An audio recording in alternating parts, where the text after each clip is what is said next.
This is your before and after story. Prepare for an incredible career in nursing. At Southeastern College, experience expert hands-on training. Learn real-world skills in our professional lab and simulated settings. And train for opportunities as a practical nurse, registered nurse, or career advancement with our RN to BSN program. At Southeastern College, your future is bright. Visit sec.edu to get started. Shalom a todos, bienvenidos una vez más al programa El Camino de Dios. Les habla el More Yosef, director del Ministerio Jaim. Bendito sea el Dios de Abraham, el Dios de Isaac, el Dios de Jacob, el Dios y Padre de nuestro Señor Yeshua el Mesías, que nos concede la oportunidad de vivir un día más, el día de hoy, 20 de abril del año 2025, que equivale al día 22 del mes de Nisan, de acuerdo al calendario de Hillel. Con el día 22 del mes de Nisan podemos decir que hemos terminado la semana de Pascua, de acuerdo al calendario hebreo, y con esto la preparación o el conteo, o con ello el conteo, iniciando el conteo de semanas para llegar al día de Shavuot, al día de Pentecostés.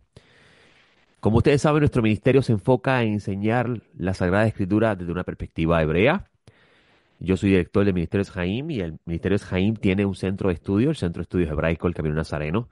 Se encuentra ubicado en la carretera 511, kilómetro 1.8 del barrio Real Anón en Ponce. Esto es en Plaza Real Anón. Ahí tenemos un centro, en nuestro local está ubicado inmediatamente que usted entra al centro comercial, a mano izquierda hay dos edificios.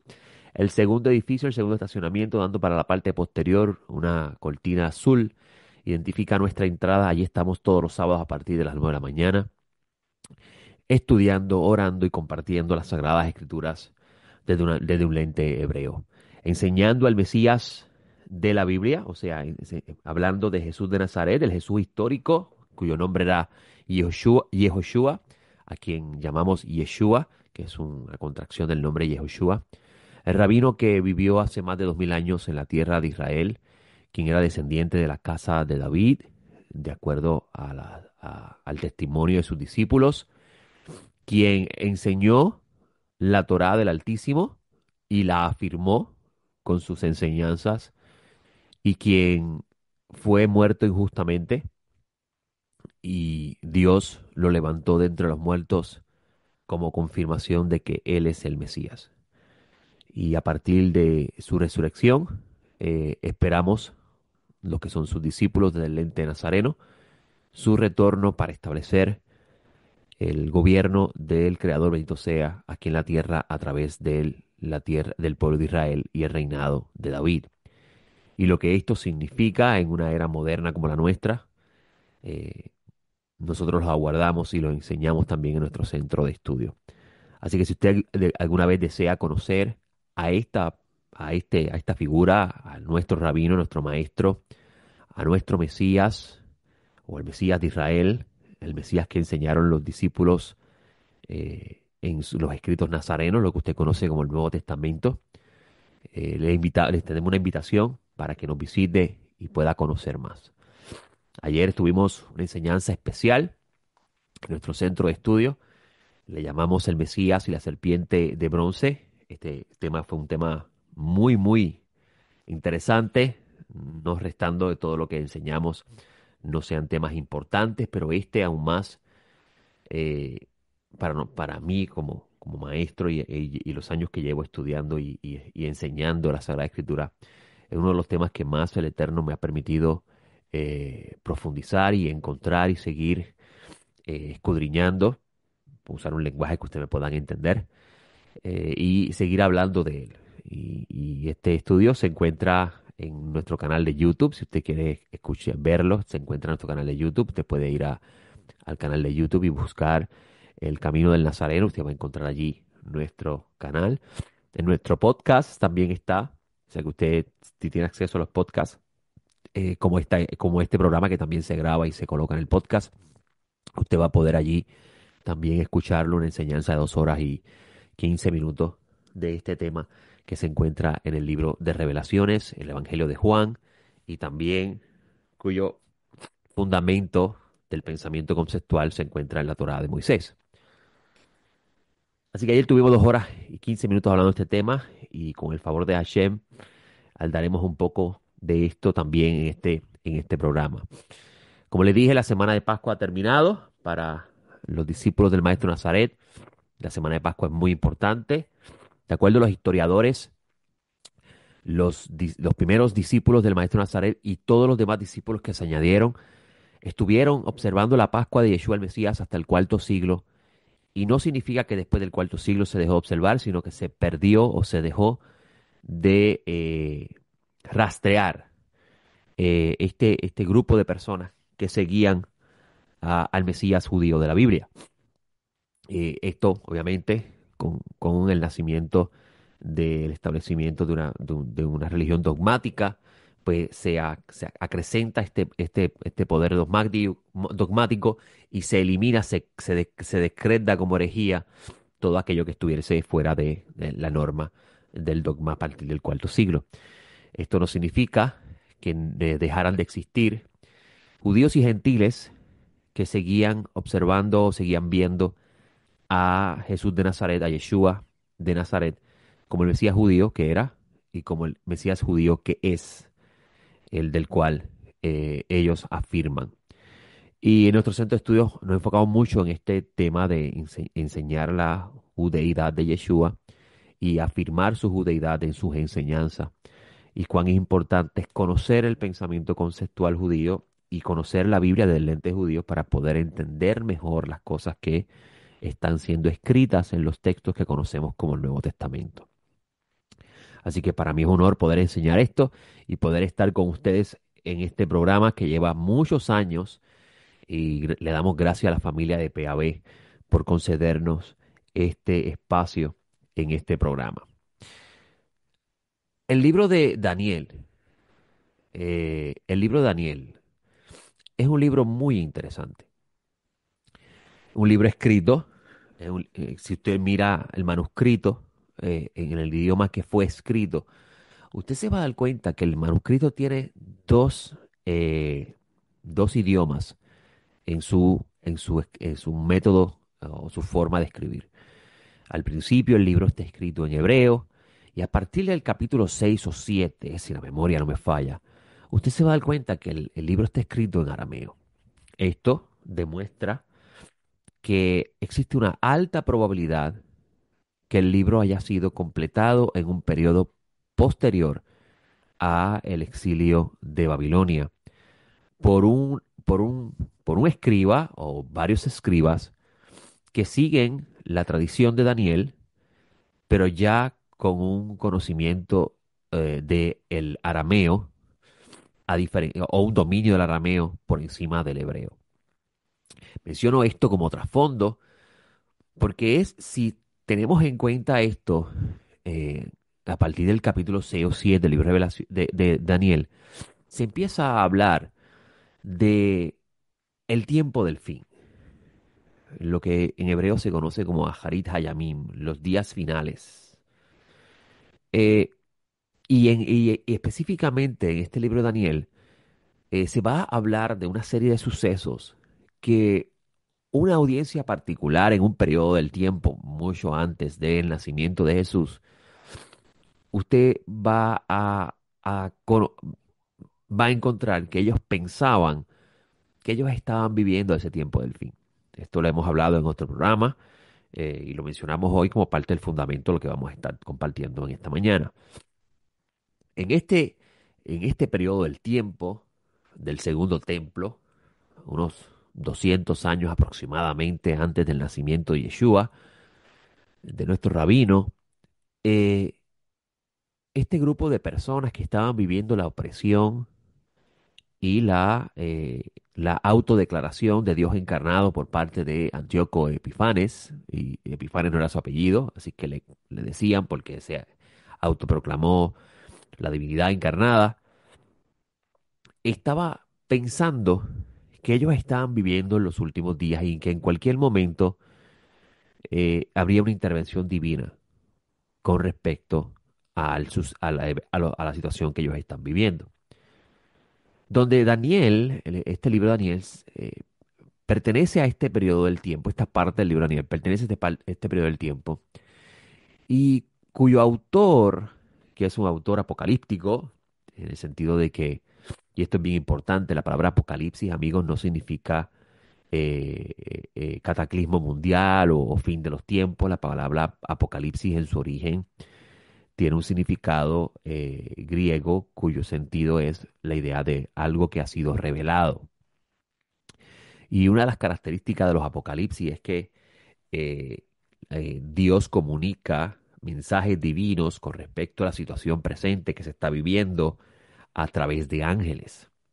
Es una de las características de los apocalipsis. Y es bien llamativo percatarse de esto porque usted va a encontrar que el libro de Daniel son los ángeles los que le explican a Daniel en estos capítulos las cosas que están pasando y lo que está por suceder. Aunque estos ángeles vienen de parte de Dios, son los ángeles los que están haciéndole este trabajo a Daniel.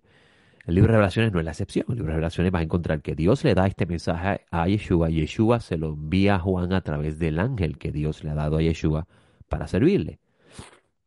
Y es el ángel el que va a estar guiando a Juan, en este libro de Revelaciones, a ver las cosas que está viendo. Así que esto es parte de la idea de los apocalipsis.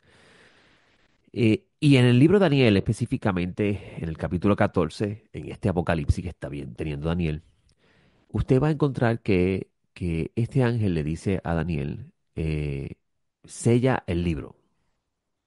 La palabra sellar es la palabra aramea para ha'atom, ha'atom, o sea, séllalo. Eh, y esta palabra eh, nos lleva a nosotros a preguntarnos por qué hay que sellar el libro, por qué el libro debe ser sellado. El libro dice que es porque es para el tiempo del fin, el tiempo del fin. ¿Cuándo es este tiempo del fin?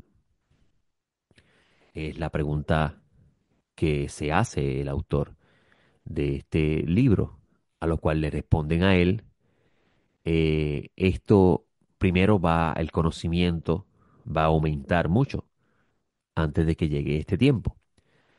La palabra que usted tiene en español como ciencia no le hace justicia a lo que realmente está queriendo decir el texto. ¿Por qué? Porque uno podría pensar que cuando usted tiene, y eso es lo que enfatizamos mucho en nuestro centro de estudio, la importancia de conocer el pensamiento conceptual sobre las palabras y las ideas detrás de las palabras dentro del pueblo que conoce el libro. Eh, y, y nosotros, aunque utilizamos el idioma español para poder leer el libro, nosotros no podemos aplicar el pensamiento conceptual de esa palabra en español al texto porque el texto no fue escrito en nuestro idioma. Un ejemplo de esto estaba yo hablándolo ayer en el centro de estudio. ¿Cuántas veces no leemos en el Evangelio de Juan a Yeshua decir yo soy? Y las personas relacionan la expresión verbal yo soy con el libro de Éxodo, donde Dios dice yo soy o yo soy el que soy. Y inmediatamente las personas relacionan esa expresión en español yo soy con ese texto de Éxodo, que es un error gravísimo. ¿Por qué? Porque el libro no fue escrito en español. Sin embargo, cuando tú vas al texto griego, usted va a encontrar que la palabra yo soy ahí es ego en mí. Y ego en mí no es usado en el manuscrito griego de la Torá, o sea, la Septuaginta. No es utilizado cuando aparece en la expresión o Dios le dice a Moisés, yo soy. Cuando me pregunten, me pregunten tu nombre, ¿qué le diré? Yo soy. La palabra no dice allí en griego ego en mí, dice huon en griego, que en hebreo es ejie, huon en griego, que usted va a ver que lo que significa en sí viene del verbo ser.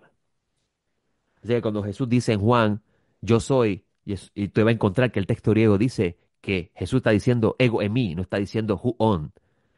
Entonces, cuando usted relaciona en español la expresión yo soy con, eh, con el libro de Éxodo, usted está cometiendo un error gravísimo en la forma de interpretar y comprender los textos. Porque los textos no fueron escritos en español. Así mismo sucede con este versículo que estamos citando del libro de Daniel, capítulo 12, versículo 4.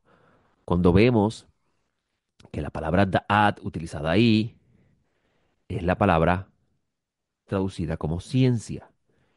Y usted inmediatamente en su pensamiento conceptual lo va a relacionar con el conocimiento científico, la tecnología, que es lo que muchos interpretan cuando leen este texto. Sin embargo, cuando va al texto en su idioma, usted va a encontrar que la palabra utilizada allí se refiere a conocimiento. Este conocimiento en nada tiene que ver con tecnología y ciencia, sino tiene que ver con Dios, con Dios. O sea, en otras palabras, el texto aparenta decir que el conocimiento sobre el Creador y su revelación, o sea, la Torah y los profetas, aumentará antes de que se manifieste el tiempo del fin.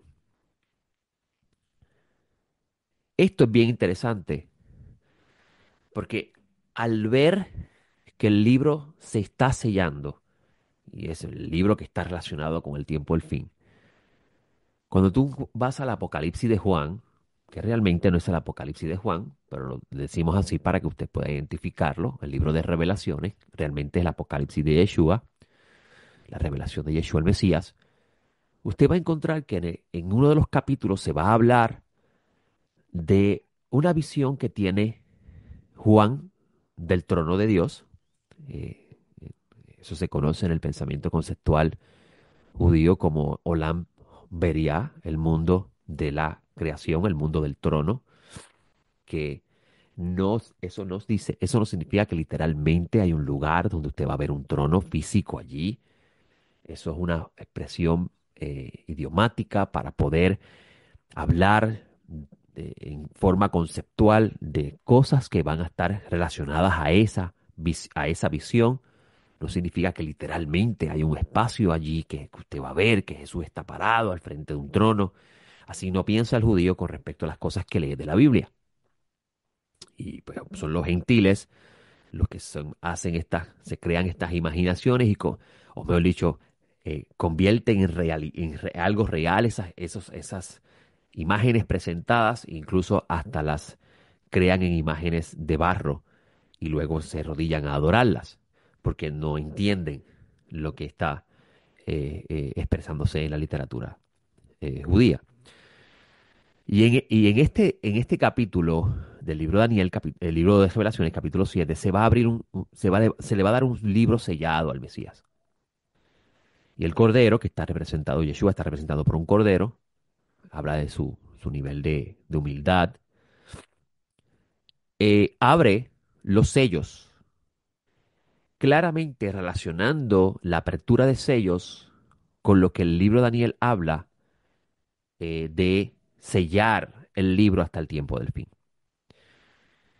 Y el libro de Revelaciones está escrito en un periodo de tiempo muy importante dentro de la situación o la crisis que se está viviendo en el tiempo del Segundo Templo. Y uno de los temas, o uno de los temas más importantes del libro de Revelaciones es el asunto del que el Mesías no regresó en el tiempo que ellos estaban esperando su retorno. Y lo hemos dicho aquí en este programa y lo hemos enseñado en nuestro santo estudio. Juan está en Patmos, es el último de los apóstoles vivos y el Mesías no regresa.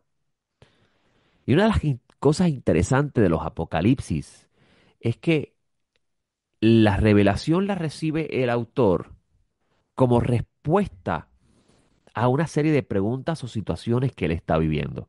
Es una de las características bien interesantes de los apocalipsis. Si usted leyera los apocalipsis del mundo del segundo templo, en esta literatura que muchos en el cristianismo rechazan porque dicen no, lo llaman no inspirado. Lamentablemente, pues se pierden de grandes tesoros que pertenecen al mundo de Jesús y que Jesús conocía y sus apóstoles, y como consecuencia de eso hay una relación entre ideas. Cuando usted las entiende, una de las cosas interesantes de estos libros es que los autores están recibiendo respuestas a preguntas que ellos están haciéndose. Y el libro de Juan, libro de Revelaciones no es la excepción. Este tema también está, o este trasfondo está detrás del libro. A lo cual Dios confirma a través de Yeshua de que sí, el fin va a llegar. O sea, el Mesías va a regresar. La era mesiánica se va a establecer. Dios lo hará en su tiempo. Pero primero tienen que suceder una serie de cosas. Y en el libro de Revelaciones se describen esas cosas que tienen que suceder.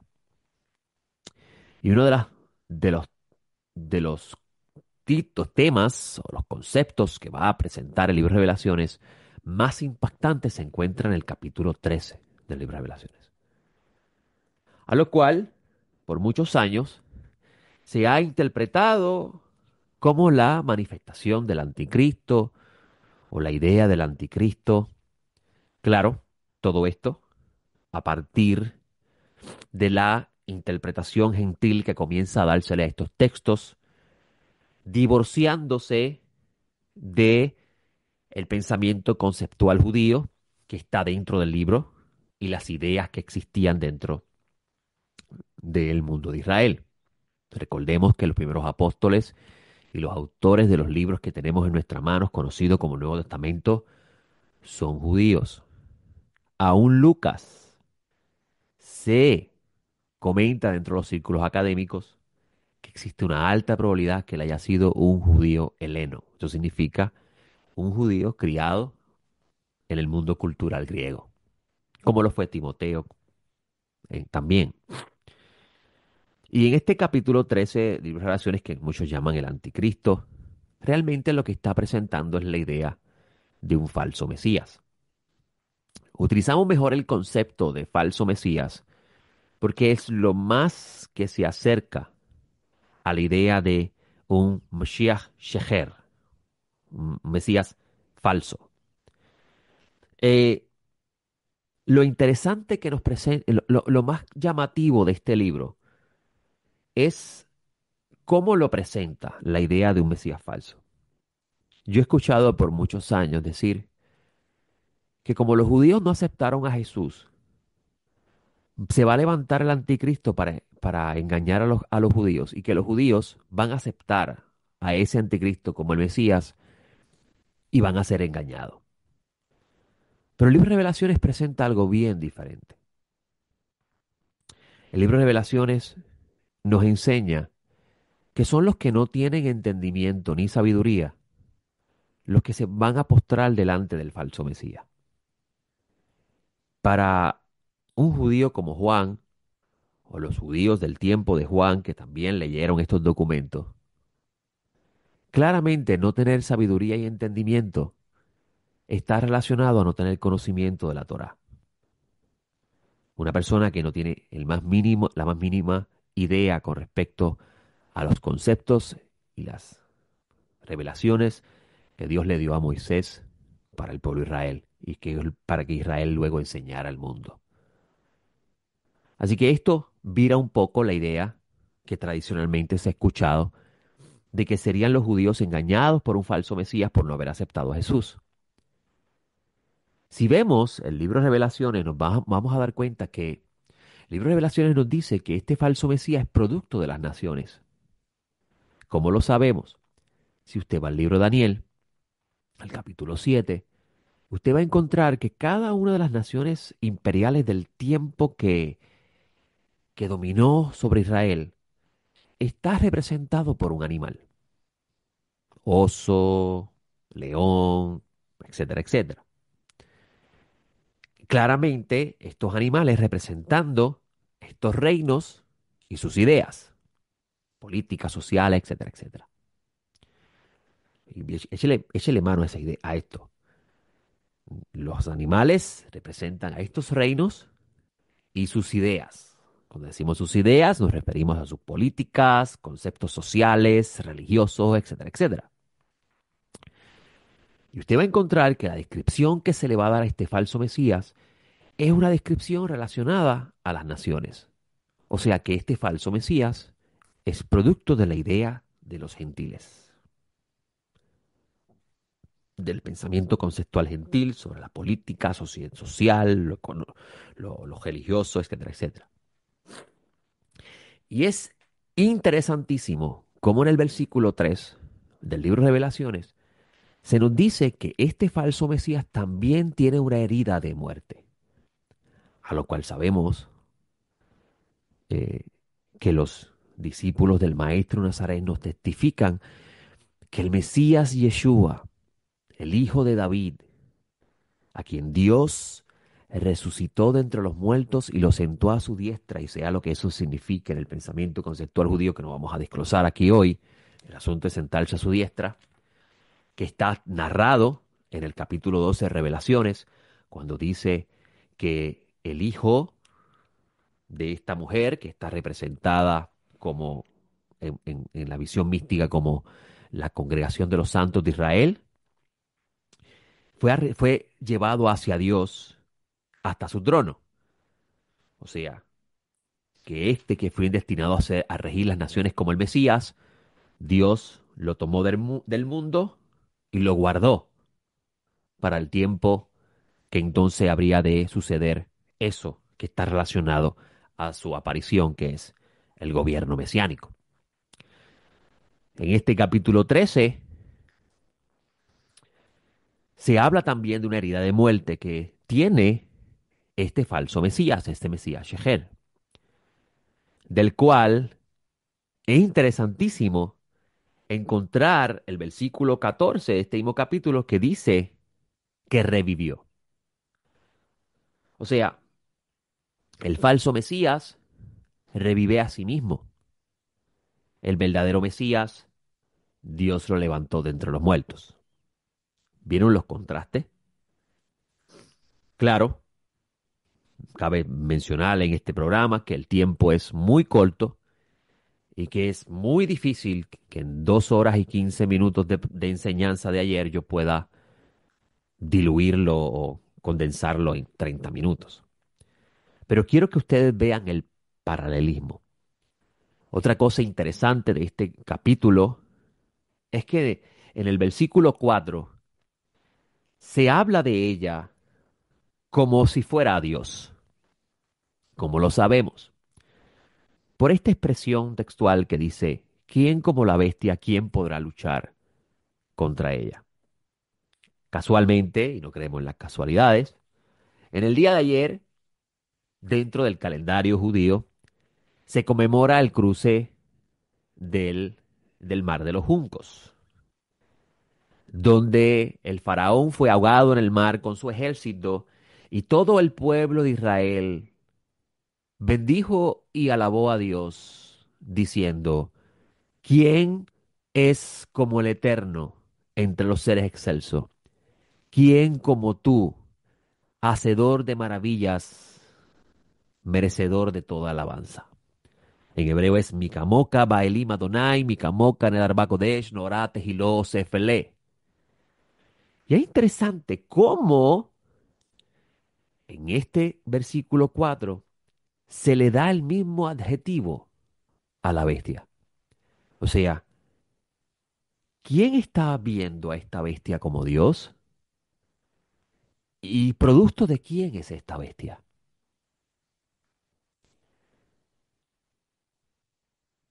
Me llama mucho la atención lo que Juan recibe en Patmos.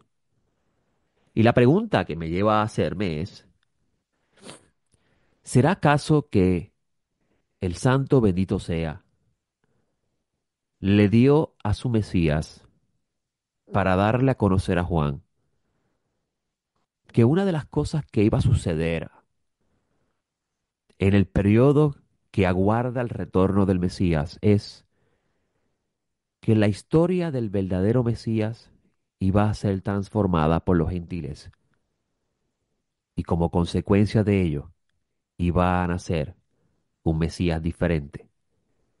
¿Será eso acaso lo que a Juan se le está siendo mostrado en Patmos? Algunas personas relacionan este capítulo 13 con el tema del César y piensan que el tema aquí es el César. La pregunta que debemos hacernos es, ¿qué era un profeta para el pueblo de Israel? ¿Y cuál era la función del profeta? ¿Y cómo puede el César tener un profeta que hable sobre él? Claramente, cuando usted conoce estos conceptos, se va a dar cuenta que nada se relaciona con lo que el texto está diciendo. Pero como le dije, el tiempo se me acabó y tal vez en otro momento podremos abundar sobre ello.